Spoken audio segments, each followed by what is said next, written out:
Coming up on today's episode,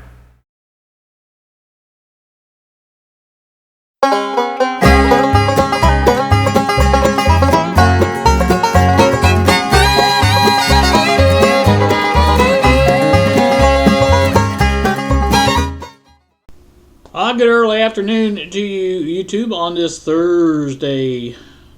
Cloudy, cold, and damp, moist, whatever you want to call it. Rained last night. I think the rain has moved through, but it just left it cloudy and cold. I think the high temperature yesterday was up in the 70s, 75, at least in the middle 70s. This morning is in the low 40s. Quite the contrast. And again, the cloudiness is the worst part because I just don't get much heat inside the house. In other words, I have to use the heat in the house to keep it warm without the sun. So what you see what you see in front of you is a picture of a house being destroyed, obviously. Yesterday morning when I got up, I was sitting here in this chair, and that's looking out my front window right there.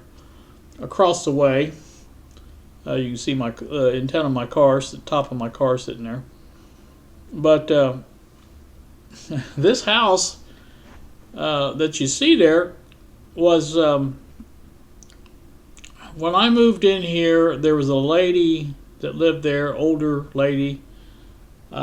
She lived there for, a long time, real long time. She got obviously older as she lived there, and eventually either they put her into a nursing home or she died, one of the two. I'm not really sure which. But again, I'm going to say at least 10 years that while I was here, she was there. And I used to always notice it because she took the bus for the Reddington Christian Church. They would pick her up and take her to church and bring her home and things like that.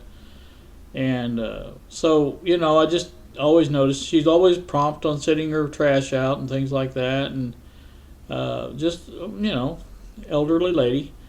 But anyway, long story short. When she left, then there was a younger couple moved in, and they stayed there for maybe a year. I'm not really sure. He used to sell a lot of things in the house. He would put them there where that truck's sitting across the yard, and he would sit things there and put a for sale sign on it and sell them, and a lot of motorcycles and things like that. And they stayed there for, whatever they stayed. And they moved out. So that's probably been, I'm going to say 4 months ago, 3-4 months ago, they moved out. Well, after all that happened, the couple of times I saw people over there, not very often. I didn't know if it was the people that owned the house, the estate, or, if it was her house. I really don't know if she was renting or what, but like I said, after they moved out, there was a lot of activity as far as the fire department. They were over there 2 or 3 different times looking at things, and one day I saw them up on the roof and they were climbing around, and I couldn't say for sure, but it looked to me like there might have been smoke coming out from under the roof in the attic area, and so I'm just wondering if maybe there had been an attic type fire in the old boards there, when they sit and get hot and things like that. I don't know. I'm just guessing. Or there could have been some other kind of problem. But anyway, the day before yesterday, I saw, I don't know if you can see it there down in the lower left corner by the truck bumper there sticking out. There's a stick sticking out of the ground, and people were there from, I'm guessing, either the water company or gas company or somebody working in a hole there, and put 2 and 2 together. They were shutting off the utilities to the house, obviously, and in preparation for this, what's going on here. I'm going to go ahead and start this video. You can see I've got it sped up to 4x, so I don't, like I said, it'll go quicker that way. But anyway, that's the story behind the house as far as what I know. Other than the fact that obviously they're tearing the heck out of it. I don't know if you can hear in the background, but they're over there today with the excavator clearing up the leftover debris. I think the concrete from the basement, things like that, and working over there pretty feverishly to get it done, I guess. And so, like I said, this is I thought it'd be a good thing to flap to a little bit. Eventually, what you're going to see here is another little flapping session with an explanation of what happened to my 3D printer. It's a good story.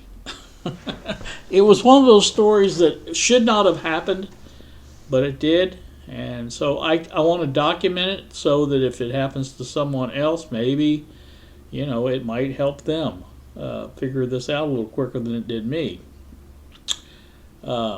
So it's just amazing how much that excavator just takes that house down. Just doesn't look like any effort at all is required for that to do that. Of course, there's a lot of hydraulics and everything involved in it, but like I say, it's just amazing how that works. But anywho, getting back to the printer, like I said, it was my fault, as I'll say in the video for that. I made the problem, and then actually the second part of the problem. There's actually two different problems for this printer that was, anybody that does a lot of troubleshooting, when you have two different problems on the same item that you're troubleshooting, you know how difficult that can be, because you're basically looking for one problem. And then when you have two, that can really complicate things, because you get one solved and it doesn't fix anything. Then you get to doubting your diagnosis. You think, well, did I really diagnose it right? Or did I, like I say, it wasn't what the problem was. But when there is two problems, it does tend to complicate things a lot. So, not sure what he's doing to the truck, but he gets under the truck here at some point. And must be something wrong with the truck, I guess. I don't know. Or maybe he may be on the shutting the water off or something like that. I don't know. Maybe the other one was the gas. I don't know. You would think they would have had them shut both of them off while they were at it. But whatever the case is, they're doing something there.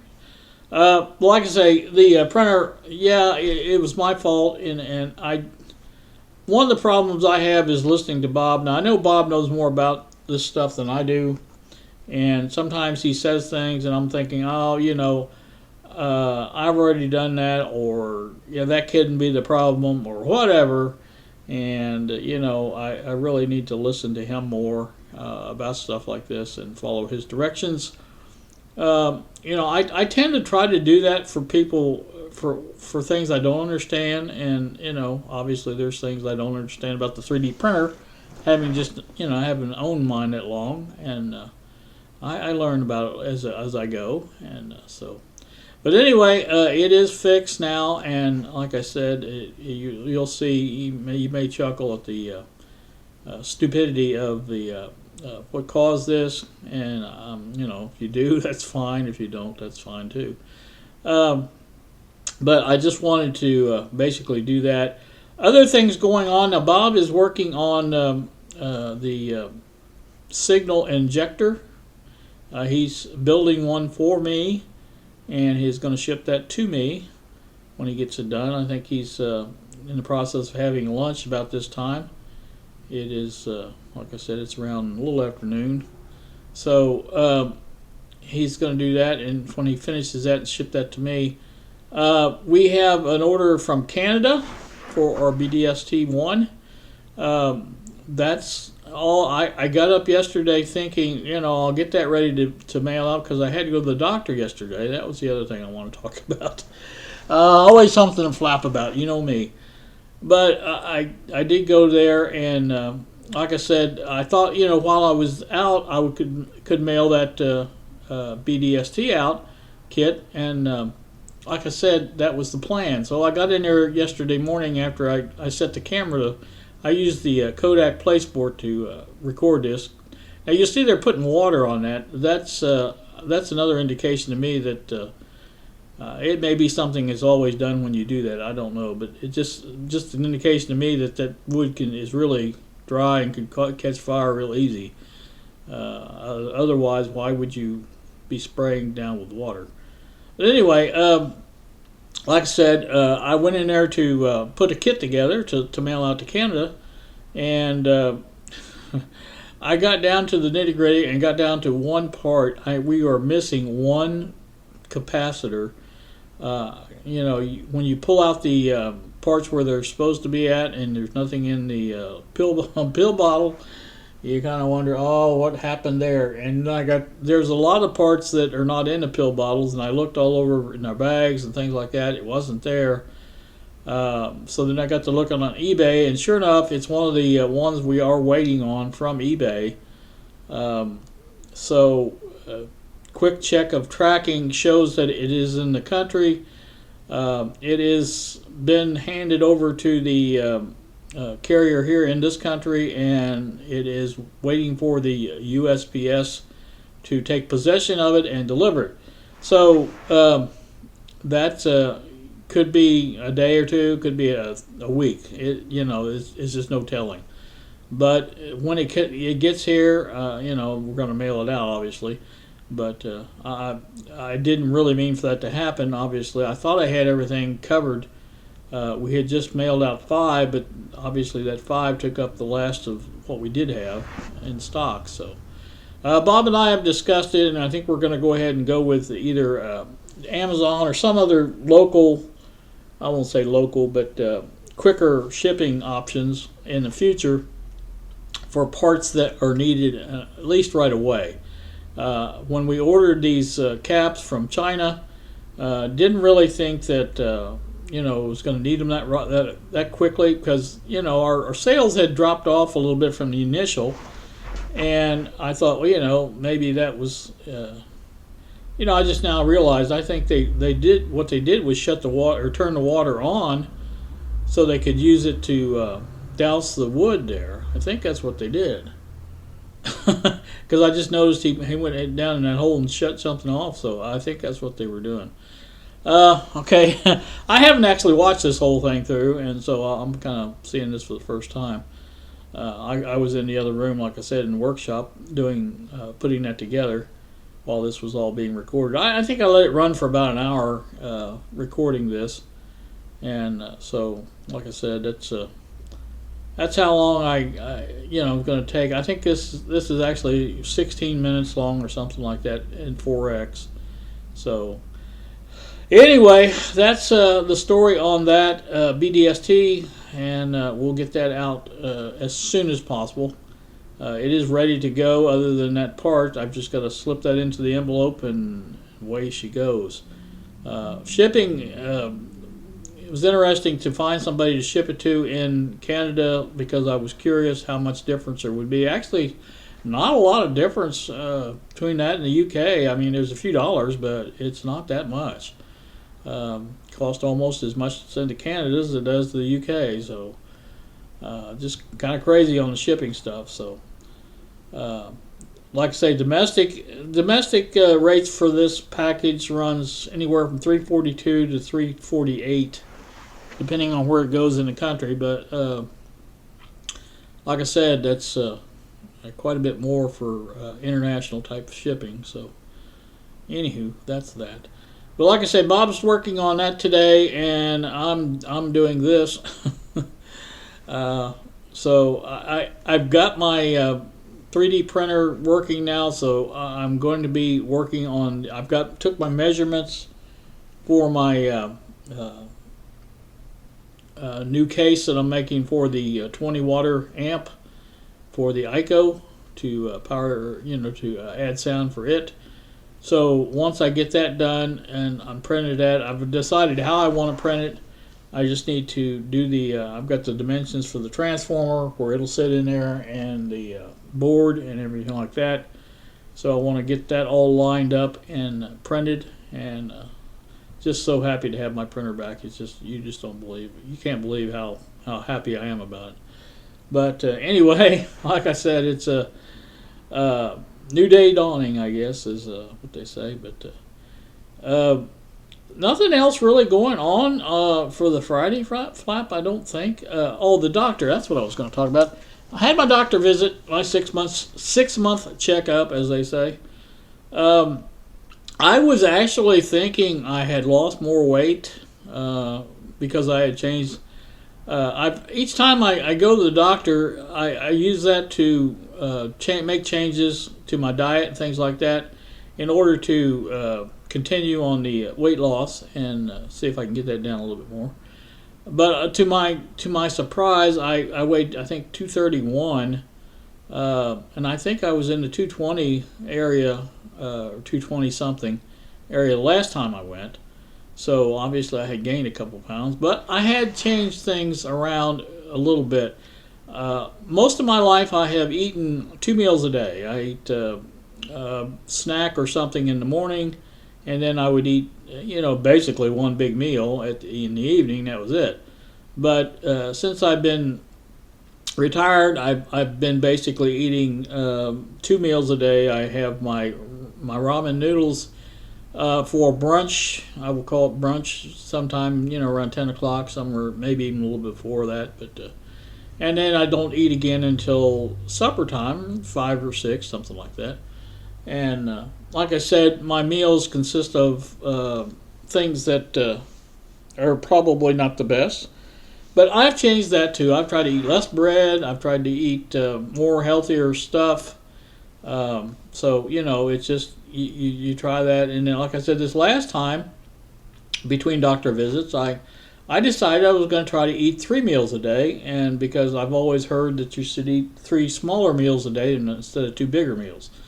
And so I thought, well, I'll try that. So I started eating breakfast, mostly cereal in the morning, Honey Nut Cheerios, Frosted Flakes I had one time, a couple of different things. But I have one bowl of cereal, and it's not an overfull bowl. It's just a regular bowl. It's just enough to keep you going. And then that's usually around before 9 o'clock. I have that. And then about 1 o'clock, I would have noodles. And so I had that. And then again at 5 or 6 o'clock, I would eat supper. And I tried my best to eat less, but obviously I'm not getting that done. That's the problem there, because obviously if you're going to have 3 meals, if 2 of the meals are the same as they were, you're not going to lose any weight doing that. You're actually eating more. So that's my goal this time now, because I did weigh a little bit more than I thought I would. And I think what I'm going to do, instead of eating a larger breakfast, not larger breakfast, but if I'm going to try cutting my meals in half, basically, is what I'm going to try to do. I want to try to eat maybe a half a bowl of cereal in the morning, and then a half of pack of noodles. You can do that. You can break them in 2. And so, like I said, and then, of course, for supper, try to eat less, and that's the big key right there for me anyway. Just like last night, after I got done to the doctor and everything I had to do, I went out to my daughter's house, and they had my granddaughter-in-law, my grandson's wife, fixed a chicken tetrazzini, and that was good, and it was really good. I wanted to eat more, but I limited myself to 1 helping of it, and that was fine. But then they all wanted to play cards. Well, when that happens, you sit around and snack as you do that. And that's what happened. They had some cookies, some Girl Scout cookies that everybody was nibbling on. I had a bunch of those, and like I said, I shouldn't have done it, but I did. And it's just something you do when you play cards. So, that guy's in a hurry, wasn't he? Anyway, like I say, that's what he did, and had a good evening. It was an enjoyable evening, but I didn't get home till, I'm gonna say probably close to 12 o'clock at night, and of course that makes my day go much harder as far as the next morning getting up, things like that. So anywho, that's what we did. It was, like I said, it was a good time. Happy about that. So can't complain too much about it. So like I said, went ahead and got up this morning. I was out of cereal, so I had bought French toast sticks as well, and I had those. And so for lunch here, probably as soon as I get done with this, I'll have that half of a pack of noodles, and we'll see how that goes. I'm kind of anxious to see, because you got a flavor packet, and it's kind of hard to judge that. All right, well, I obviously ran out of video footage from the house. I didn't know I had been talking that long. You know how you get going. Bill knows, I know. He talks like me. But anyway, so I was talking about the flavor packets for the noodles. Like I said, it's going to be a little difficult to do, but I generally sprinkle on 4 different times per pack. So I figure if I do that 2 times, it should come out to about half of a pack. And then I can just put the pack in with the half pack of noodles, and then next time have that. So that may work out, it may not. I don't know, we'll see. But also, I guess I could probably try something a little different. I was thinking about, my daughter was talking about it last night. One of them was eating one of them, I think they're called snackables or something like that. It's basically crackers and cheese. Those would be nice for lunch or something like that. And I said, she said, yeah, but they're so expensive. And then she said, well, you can make up your own and just put them in baggies and things like that. And I thought, well, that would be a pretty good idea. So I don't know, we'll see. But anyway, that's the thought process behind that. As far as the doctor visit itself, he had a couple of suggestions. I think my kidney functions were a little degraded from the previous visit. My A1C was up a little bit. Still under what they wanted, but right at the borderline. So I kind of chalked that up to my dessert, because that's one of the things I didn't mention for dessert on my supper meal. I generally have 2 Oreo type cookies and a small chocolate bar. And when I say a small chocolate bar, it's one of those snack type sizes they hand out on Halloween, things like that. But it's not very big, but still, I think I'm going to cut that out and just have maybe 1 cookie and try that, see if that works any better. So anyway, that's what my plan is there on that. But now, as far as my medications, he did change those around a little bit. I'm taking half as much lisinopril as I did take, and I'm only taking my water pill every other day instead of every day. And he's completely cut out the potassium, which, like I said, it's supposed to keep from getting muscle cramps. And so I told him, I said, well, if I get bad muscle cramps, I'll be calling you. So anyway, he cut that out, and like I said, he's got the other one, and I'm supposed to be taking more vitamin D now, so I got to do that. I'll be ordering that from Walmart as I get my groceries. So, but that's a look at how the doctor visit. Other than that, it wasn't too bad. It was fairly pleasant. Of course, you have to wear the mask, and I got into the inner office there where he comes in to examine you and that. He wasn't wearing his, and I said, well, if you're not wearing yours, I'm not wearing mine. He said, no problem. So, and then I forgot about it as I left. I left it off, and I went ahead and checked out like you always have to check out, and then walked out through the office. Never had no mask on, so nobody said anything. I thought, well, okay, whatever. I think that's winding down pretty good, but you know how it works. But we'll see. I did see they're offering the booster shot again for people over 50, or people at risk, I guess. But I probably will get one of those and see how that works out. But because I didn't get the first one, I didn't get the first booster. I thought, well, I thought at that time they were going to do it. If they're going to do that, they'll probably offer another one. And sure enough, they have. So anyway, that's that. Let me go ahead and run this printer video for you, and then you can see what that looks like. So We'll be back in a bit. Here with you this morning to explain the explanation. Oh, this is a good one. You guys are going to like this. How much damage can one little mis-setting do? Well, pretty much. What I'm going to try to do, and I've already started this once and didn't like the way it was going, so I'm going to do it again. I'm going to try to explain this in order of when it happened. You have to go back now with me until the printer used to print fine, my 3D printer. And I was about to run out of filament, and I had ordered new filament. I had gotten 3 new rolls. And they had come in, and I thought, well, okay, now's the time to change it. I'm about out, and it's not going to, I try to print down as far as I can on a roll before I change it because, you don't like to waste things. It's only natural. So that was my process in thinking of what I was doing. So you have to remember this is 3 new rolls of filament. Had never been used before by me. So I'm thinking that's, just going to go ahead and change that out and take care of business and be done with it.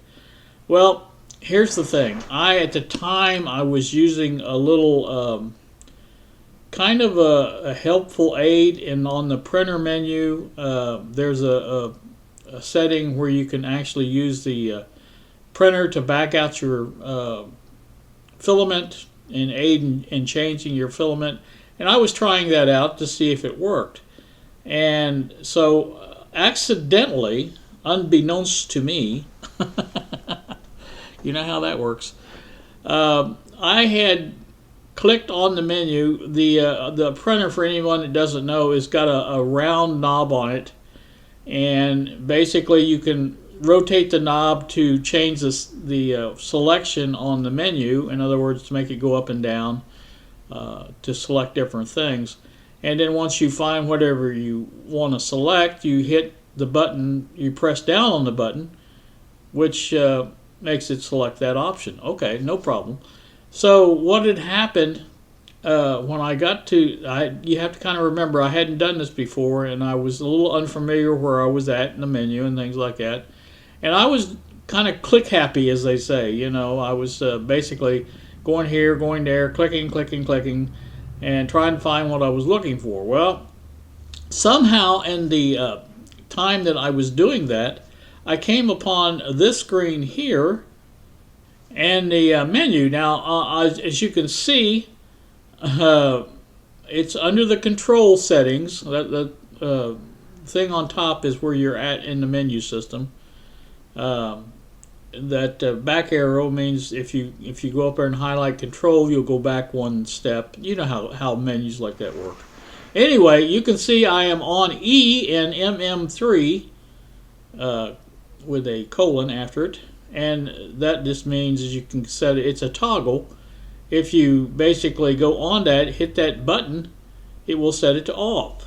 And somehow, and I don't know how this happened, I really don't, and I remember seeing this on the screen, but I didn't really give it a thought because I didn't think I had clicked on it.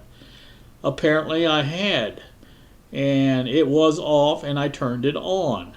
And so I, thought, well, okay, that's fine. It's on. It's no big deal. I didn't know what I was doing. Okay, so I thought, oh yeah, that's fine. Leave it on, and I went on about my business. Well, I found what I was looking for. Back the old filament out and put in the new filament. Well, first print I did turned out with the under extrusion, and that started the whole process. Well, of course, my first thought is, okay, this is a new batch of filament. I'm printing with it. There's nothing has been changed, I thought, on the printer, and it's not printing correctly. I thought, and instantly I thought, well, that's bad filament. And that was my instinct, and so I went ahead and opened up another new roll, thinking, well, I've got a different color, surely there wouldn't be two bad rolls, on the same run or whatever in a different color. So I did that, reloaded changed the filament out again, tried that same process, same under extrusion. It wasn't working. And, my mind did not go back to that setting, and I don't know why it didn't, but it didn't. Again, the thought process in my head escalated. I'm thinking all the different things it could be. I thought, well, okay, the next thing to think of is the nozzle's clogged up. So, because that's a common problem with 3D printers, is the nozzle gets clogged up. And then I got to thinking about, well, okay, I did all that sawing, making that end piece for right next to the printer, basically. And I thought, of course I didn't saw right there, but I mean, I was in the same room sawing. And I thought, okay, well, that's probably what happened. The sawdust got into that and clogged it up. So that was my thought process there. So I set about changing the nozzle. I did change the nozzle. No improvement. It did exactly the same thing. So then I got to thinking, okay, well, maybe if that sawdust got down into that hot end and got all into that, when you were feeding the filament in, maybe it was riding the filament into that hot end and it got the hot end clogged up. Maybe that was the process, maybe, so I thought, okay, what I'm going to do is change everything in that hot end and extruder. I had been wanting to put a new extruder on it anyway, because the one that came with the printer was a plastic one, and everybody and their brothers suggested to upgrade to the metal one. So I thought, okay, well, while I'm doing that, I'll just upgrade that too. That will put everything basically on my printer new on the printing part of it. In other words, the only thing left is how it moves the bed around when it prints. And that really doesn't have a lot to do with it, but it could have something to do with it. But again, that should fix the problem. So I, as you guys may remember, I did order all the parts, got them in, and took some time, and finally got all that changed out. Then after I did that, I put the filament back in, and it did exactly the same thing. And that made me think, okay, that's not good. So Bob and I again took a Saturday or Friday and Saturday, and basically, or Saturday and Sunday, whatever it was, we basically took our time and went over the calibration procedure. Now, keep in mind, all this time, nothing I had done, I thought, had been changed in the calibration. In other words, when I replaced the extruder, it has the same exact gear size as the old one did, and there's really nothing that should have been changed as far as how it fed that filament into it. So, we're going down a rabbit hole, basically, what we're doing when we do that, because we're getting away from the original problem. And like I said, that's a problem in itself, but it is what it is. And like I said, we went all through that, and I thought somewhere down during this process, I thought, I got to looking on the internet. I tried to find things that helped me out and there was a talk about that setting on the that I showed you just previously. I said, that's something the guy said. It was an article for under extrusion problems with Creality Ender 3s and stuff like that. And this was not in the article. Now you got to remember. This was in the comments section below the article. I got to reading it. And this guy said, if your E, whatever it was, setting is set to on, you need to turn that off, because that's, will cause under extrusion. And now there was a bunch of people who says, oh, bless you, you've saved my life. And I'm thinking, okay, well, that sounds familiar. Let's go change that back. So I did. And I was telling Bob about it, and he said, yeah, change it back. So we went ahead and tried it, and then recalibrated again, and thinking that was the problem. And that it did make an improvement. I have to admit there was a slight improvement and the print quality, but it still wasn't correct. So, then I was really flummoxed. I thought, this is just totally wrong, and I'm going to have to get a new printer. That was my thought process.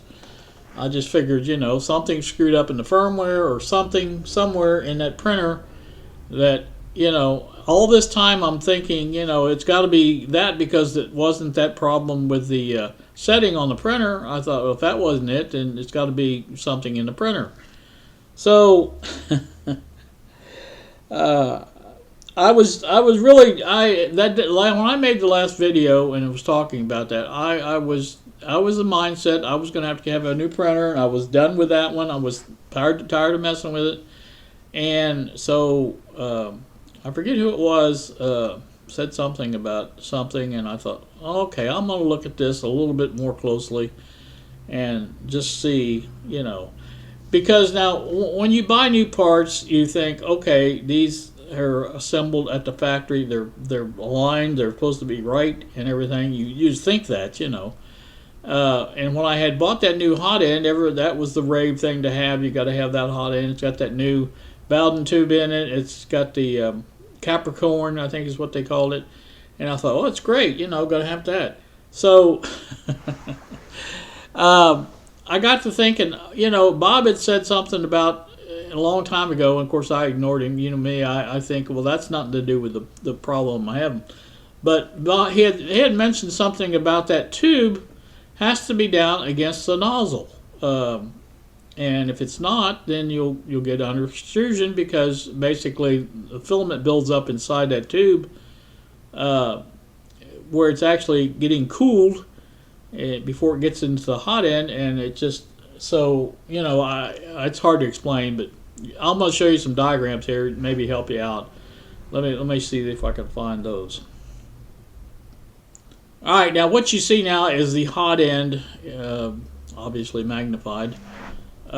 This Bowden tube, PTFE tube, the blue tube coming down the center of the shaft here, you can see it is pressed right up against the nozzle. This is the nozzle right here. And you can see that tube comes all the way down through there. Okay, no problem. But I'm going to show you a picture of mine, how it was when I pulled out this connection, or this coupler here, unscrews, and I just pulled it out and pulled the everything out with it, and I'll show you what it looks like. Here you can see that's exactly how I pulled it out. You see how much tube is sticking down below that coupler? Just a few millimeters, not very much at all. So basically, if we look at our diagram again, that's what we have now, is this situation here, where here's our tube coming down here, and it just stops right here. Well, all this is open, and this is the cool part. In other words, when this goes down here to the hot end, this gets heated up, and all this stuff here, when there's pressure on this, it backfeeds on into this tube here, and this all kind of fills up with filament. And you basically get just a little stream of like how a water leak would do. You just get an ice block on water. You can get that little stream of water going through there. Well, that's what I had in here. I had just that little stream of filament going through there, and it wasn't feeding properly. That was the whole problem, the problem number 2, I should say, with why it was doing that. Once I moved it back down where it was supposed to be, here, the problem went away. Everything worked fine. So that's that's the saga of the 3D printer. I again, like I said, there was actually 2 problems. I created both of them, I guess, if you want to think of it that way, because I should have checked this. Bob had mentioned, I believe, Bob said a lot of things, and sometimes I pay attention, sometimes I don't. I know he'll get a kick out of this because he knows how I am. But he had mentioned it some time ago that you have to make sure this tube is up against the nozzle. And I knew that, but I just figured, from the reality people that surely they would do that. Why would they not do that? Why would you stick it in up to here? And that makes no sense. But then he also explained that used to, these hot end assemblies had a piece of tube that was basically cut to fit between here and here, and basically that would have been correct when they put it in. But this one doesn't have that. The new one didn't. They stopped using that. He said, Bob did say that because they ended up melting in there, and he said they just started running these newer ones all the way down, and again they just either that slipped by them or something, but they didn't do it. So, phew.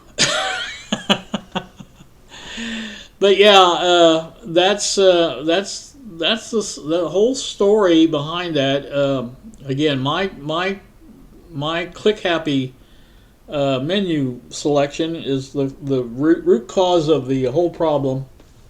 Changing that setting from off to on caused the problem, and then I didn't realize it, obviously, and I tried to correct it with new hardware. The new hardware was improperly adjusted, and that was, like I said, you got two problems there, and when you use something that's incorrect, you're not going to be able to solve the problem. So that's a look at basically what happened here. I think that explains it pretty good. I think you can understand the difference between this and this.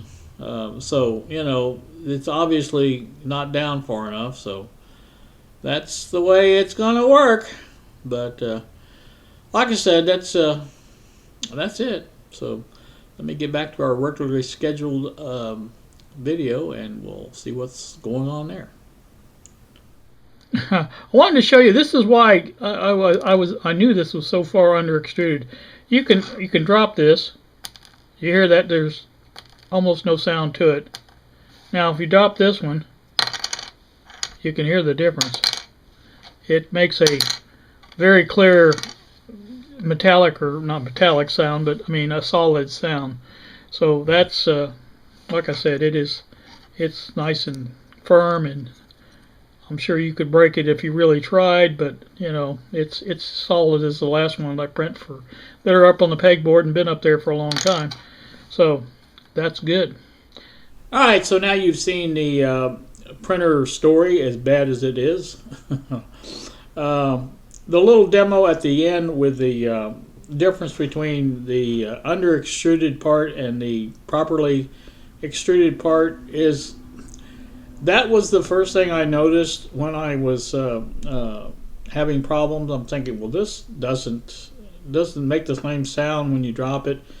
It's just not solid. So I'm happy it works now, and that's the main thing, I guess, about the whole story. So, all right, you guys have a great day. Thank you so much for watching, and we will see ya.